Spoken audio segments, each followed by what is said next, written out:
Hello everyone, I'm Grandmaster Erwin, and together with International Master Robert Ries, we're going to have a look at game number 10 of the World Championship match between Vishy Anand and the reigning world champion Magnus Carlsen.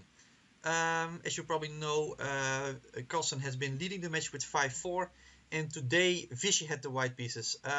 Robbie. Hi Erwin. Your thoughts before the game?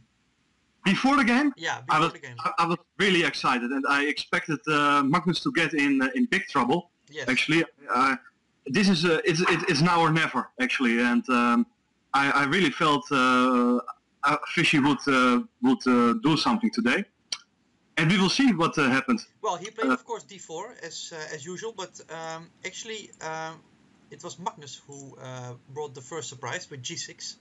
Yeah. Clearly intending to return to the Grunfeld, which he used in game. In game one, exactly. But now Vishy is changing tactics. I think he played like this in game one. Bishop d2 variation, yeah. But that's of course a line that you don't. Yeah, you don't play it in every single game. It's clear that he was not going to repeat this. So I don't think that Magnus was expecting this move. So he went with knight f3, bishop g7, queen b3. Sorry, this is the Russian variation they call this, right? I think. And it used to be a very popular line back in the 90s, I think. And it always looked a bit weird. I never really understood it. You get this queen out very early on, and then later on it gets under some pressure. Of course, the upside is that you have this nice center, but I think practice has shown that black is usually able to fight it quite successfully. There are a lot of different ways for black to be playing here. He played the move knight a6. Yeah, I know that Anish Giri, he introduced this funny looking move, bishop e6. Yeah, it's one of the idea was that after d5 he's simply going back or something. Going back, like that. And then he starts to, in the same fashion, he starts to hit the center. So there are many ways to play, but Magnus chose, funny enough, I think one of the favorites of Kasparov in this position, knight a6. Sure. So we are following a mainstream theory in this hundreds of games, yeah? Yeah, sure. So all has been seen before, and now rook e8 is slightly I think, less topical, huh? Yeah, and I think this was the first moment where Anand started to think for like 10 minutes. And then he played a very odd looking move, at least to me. There are a lot of options here, like rook d1, bishop f4, bishop e3. But the move bishop g5 has only been played once before, or just a couple of games. But yeah, very few. Yeah, very few. And the question is that Magnus played the move h6 here, chased bishop, and now the bishop went back to e3. And actually, the question you usually ask them, what's the point of this provocation with white? And it's not so clear in many lines, but later on Vishy at least managed to grab the pawn on yeah, he did manage to prove that that at least there was a point behind forcing h7, h6. Yeah. So the game continued very naturally. Bishop f5, rook a d1, and it's interesting to note that in a game of one of Vishy's seconds of Wojtaszek, Radoslav Wojtaszek, against Ponomarev, the game continued queen b6. Wojtaszek played b3, and after knight e4, I think he got into some kind of trouble.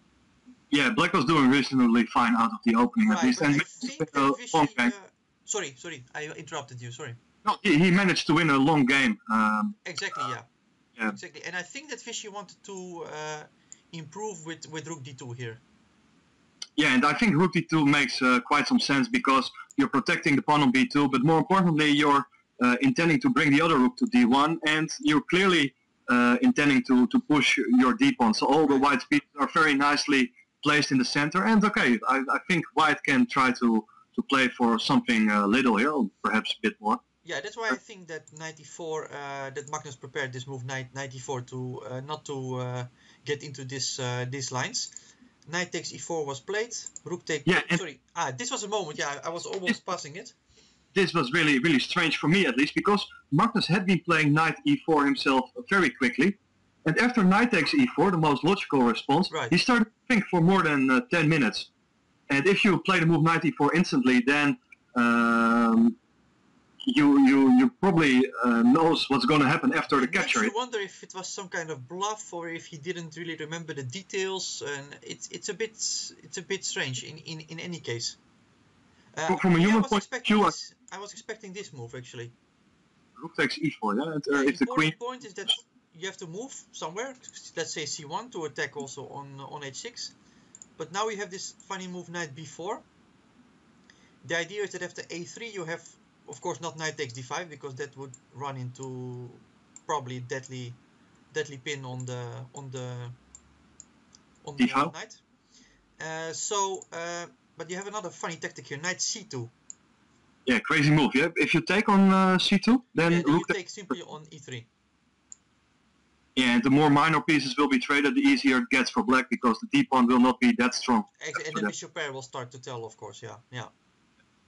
So I think that Vishy probably wanted to play something like d6 here. And it's completely open.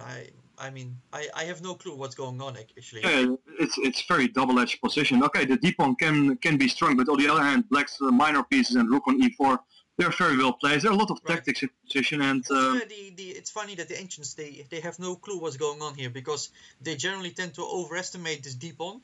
Only when you really lose the d pawn do they start to change the evaluation. Sometimes in black's favor, but it's usually they are really rooting for white here, and it's sometimes a bit too much. So I think could be. So Magnus took with the bishop, and Vishy replied, I think very naturally, queen c1.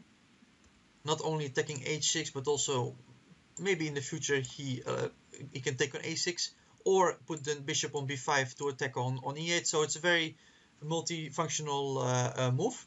Flexible idea. Very flexible. And Magnus played very quickly queen f6. Bishop takes h6, and now he played very quickly queen takes b2, which surprised me a bit because you have this option of taking on d5 as well. There's a long, more or less forced variation after this move. Let's say you take on d5, yeah? Take on e2. Take on e2. Rook d7, I think. Yeah, rook d7, yeah.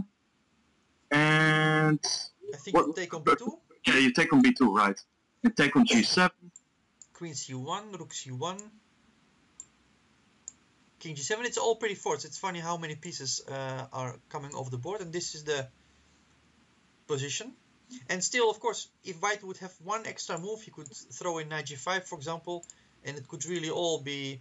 But probably black is just in time here with rook a8. Yeah, and after rook takes a7, which looks like... of course the knight cannot move because there's a back rank mate, so... But you do have time to take on a7. And now something like knight b4. Yeah, and... Okay, it's clear that if someone is better, it's white. But the question must be white. But maybe with some precise moves, you can hold equality here because the pieces are really well placed, and black is way more active. d3 is coming, and probably you're just maybe you can reach some kind of 3 versus 2 position, but it will not be enough to actually win. Yeah. So if Magnus would have liked, he could have. Taken the course of the game into this direction, more or less. I can imagine that from a distance, this looks very, very dangerous. It looks very ugly, yeah. To have your knight on a6, your weak pawns. White is a majority on the king side anyway. I wouldn't be completely happy here with black. I mean, we know. Once you see the position, you probably. You can deduct that this is a reasonable way to continue, but from afar I think this looks and plus I think in the press conference he mentioned that in his view it was all not so clear here. Yeah, sure. Maybe he's right. Maybe yeah. So if the queen takes b2, white. The queen was exchanged, of course, and again Vishy had a very wide choice here. Finally he played knight g5, which looks extremely natural to me. What do you think? Yeah, if I'm remembering well, there was some other option here too. Maybe a move like bishop b5 or d6. I'm not sure. I thought there were some other continuations here as well. Of course, it's a very difficult position. I have no idea. Something like this. I think I remember checking something along these lines. Here, rook d8. This all looks pretty much forced. And now something like this. crazy move. It's working if I take the bishop. Yeah, you take, I give a check. And you come with your rook inside, yeah? Yeah, so let's say king e7, you have rook e1 check, and the king gets in some kind of mating net. So probably you have to go back. And now something like rook d6. I have absolutely no clue what's going on here. I mean, everything is hanging. King is almost mated, but has a square, so... And the bishop on b2 is still there to... Yeah, bishop on b2 does a good job, actually, covering all kinds of squares here. No, well, there are... at least a very interesting option, but yeah, impossible to figure out over the board what's going on. We could continue a few moves, but I'm sure that we would also make big mistakes. But at least it's a very interesting option. Yeah, and okay, the move knight g5 played by Vishy, it's a kind of risk-free human move. Yeah, you would just want to collect the bishop. Because bishop f5 would be the most principled way, in my view at least. But it seems that this is very dangerous, like something like bishop b5, rook d8, and now just d6. And still you have this problems with the pawn on f7. Yeah, the bishop may return to... right, bishop c4 might come at some point, and this looks really, really dangerous. Also, the knight is very, very bad. Probably you should try immediately to bring it into the game with knight b4. It was a funny moment, by the way, here, because in the live transmission, it was shown that bishop g2 was played. Really? Yeah, for a few seconds, bishop g2 was on the board. Ah, so you're attacking the bishop on e2, but it's bishop takes a6, yeah? Exactly, this would lead to, well, probably just a loss, yeah? This is probably just a losing position, I think. It's not what you want, yeah. Yeah, just two pieces for the rook, but also connected with the pawn, it's probably just winning. Important to point out, actually, the same would probably happen if you were to take on d5. Probably you also take on a6 now in between, and after that you take the bishop. So those tactics, they don't really work. Magnus played bishop d4. And after knight takes e4, rook takes e4, bishop f3, rook e7, d6, all pretty much forced, I think, because, okay, you want, of course, to open this diagonal. Rook d7, bishop f4, protecting the pawn. Knight b4, yeah, and this was a very interesting moment. Yeah, I think you mentioned some kind of interesting position move in this position. What was it again? Okay, before I show the generally considered improvement for white here, I think it makes sense to have a look at how the game developed here, because Vishy played the move rook d2. Yeah, maybe you're right. Let's first have a look how because it quickly became more or less nothing here. Yeah. Rook d2, black played rook e8. Yes. Rook c1, if I'm not mistaken. Yeah. And rook e6. Vishy played very quickly the move h4, I think. And now black just totally equalized with the move bishop. This is really precise. Rook e8, rook e6, and bishop e5. I should point out that the immediate bishop e5 would run into a pin, which is probably very bad. Huh? Yeah, I mean you have to play f6, and it's an ugly move to make. Play, yeah. Yeah. Okay, so we're rook e6 was played, h4, bishop e5, so he managed to exchange that strong bishop. And okay, there are still possibilities to keep on playing some double rook endgame, but Vishy decided to play to force matters. Yeah, I was a bit surprised with that, because do you think he runs a risk here? You can just make a move like g3 and play a little bit at some point. Maybe even g4 to fix it already. I don't know. G4. Yeah, I thought g4 followed by king g2, g5, bishop g4, slowly to improve. Yeah, but I don't know. Probably black is more or less okay. Yeah. Well, the thing is, what's going to happen is black will play at some point the move knight c6, even after being forced by the move a3.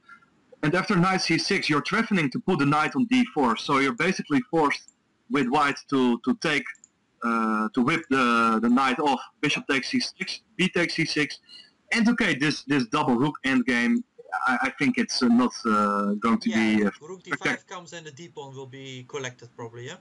It will lead to a draw. Draw probably, yeah. Yeah, I agree. Still, I think, yeah. You can play why not? Yeah. Anything. But okay, Vishy decided to take on b7 right away. And that just forces it, right? I mean, rook b7, yeah. d7, Of course, you don't want to stop this pawn with a rook, but you have knight c6, d8 queen, knight takes d8, rook takes d8, king g7, rook d2, and draw. Agreed. Yeah, because the c pawn is not really weak. You can easily defend it, bring the king over. And yeah, exactly. This is just very equal, especially on this level. This that's not going to happen. But you wanted to show, I think, this last moment where Vishy could have pressed, huh? Yeah, so what we can conclude from this sequence is that Black managed to regain control over the position, over the central files. And especially the move rook e8 was kind of unpleasant. So this is the plan. Rook e8, rook e6, bishop e5. If White wants to prove something, he should at least start with a move like rook f to e1. You can even include a move a3, knight c6, something like that. But I think rook f e1 is a very sensible. Mean that if I take on a2, you're going to enter. I think it's possible to enter. I'm not sure how strong it is, but at least you will get some problems with White. Yeah, exactly. If you take it, I mean, this pawn looks really big now. Yeah, the pawn on b7 is about to fall. The passed pawn can easily be supported by the two bishops and rook eventually. So rook f e1. This looks very dangerous. I must say. Yeah, I think it can be close to winning actually, but of course Black is not forced to take on. Sure, yeah, I just wanted to illustrate the dangers that there are. But at least if you play something else here with Black, which move it may be, it's clear that this is a better version of the game because you have just improved your own rook, preventing Black from putting the rook on e6 and destabilize the pawn on d6. So this is clearly an improvement. I'm not saying it's winning, but it's something which should have been played. And I was really surprised to see that Vishy played a careless move like rook d2. Yeah, it's not really. Yeah. And even, I mean, we have seen in this match a couple of end games, at least queenless middle games, and these positions have been pretty sharp. And if you play a lazy move like rook d2, you're losing the momentum. I think. Oh, you're tough now. You're tough, Vishy now. Yeah, but I think he deserves. Yeah, I mean, I think he in this part of the game he played pretty poor. Actually, it's not clear whether he has a significant advantage, but well, of course, you should push. I'm not sure how easy it is to assess from a distance. Let's say this position. Of course, it looks very attractive, but are we really? Because we did give. I mean, I do feel I have to protect or defend him a little bit. I mean, we did give the entire queen side for this e-pawn. Yeah, but okay, if you give White 2 or 3 moves, it's the pawn is queening. Yeah, bishop d6, bishop 7, bishop c6. I mean, it can be over in. Yeah, no, of course, I understand what you mean. And my point is actually that he chose a very safe way, to play. And if you want to prove something, you have to take some risk. Yeah. Usually. No, I completely agree. It's not falling from the sky, yeah. It's, okay, so he will play now. Well, they will have a rest day now. Then he will have a game with Black. First of all, will we have game 12? We shouldn't forget that we are always talking about that. We may see game 12 after game 11. But okay, if Magnus wins. Yeah, it's over. He retains the title, yeah. So I think Magnus is really happy with the turn of events. He drew a quick game yesterday. Yeah. Drew this particular game, and yeah, it's a 2-game match now. Yeah, it's. Yeah, no, and one which he is starting with the white pieces, and I think both of them. Have been able to press quite hard with White in this match, so that's going to be very interesting. Yeah, we will not see a surprise Vishy winning with Black. That would be a big blow, I think. I just don't know where he should. Just very briefly, because our video is we're already on 20 minutes, but we just continue. It doesn't matter. Yeah. I just quickly want to point out. I mean, just to ask you, where should he go tomorrow? The day after tomorrow. Because I think he will still play the Berlin. Yeah, because this is simply the queenless endgame that the endgame that he got from the Kant variation. It's also not very. But there are other ways to play Sicilian. Maybe some yeah, knight c6 or yeah, bishop b5 will come then, probably. He's always, I mean, bishop b5 will come, but also after d6 bishop b5 will come. It is quite a difficult. I'm not very jealous on his task. Just to make the question a little bit shorter, will Vishy go mad and go all in with something very sharp, or I think he will. I think he will put it on his white game, the last white game. Yeah. He will hope that maybe Magnus, the nerves. I don't know, that maybe he can do something in the last white game. That's what I think. Let's see. Let's see. We cannot change it. Robbie, thanks again. Thanks everyone for watching, and well, I'm looking forward to the end of the match. Me too. It was my pleasure. Very interesting last two days. Right. Thanks a lot, Erwin. Thank you. Bye bye. See you a lot.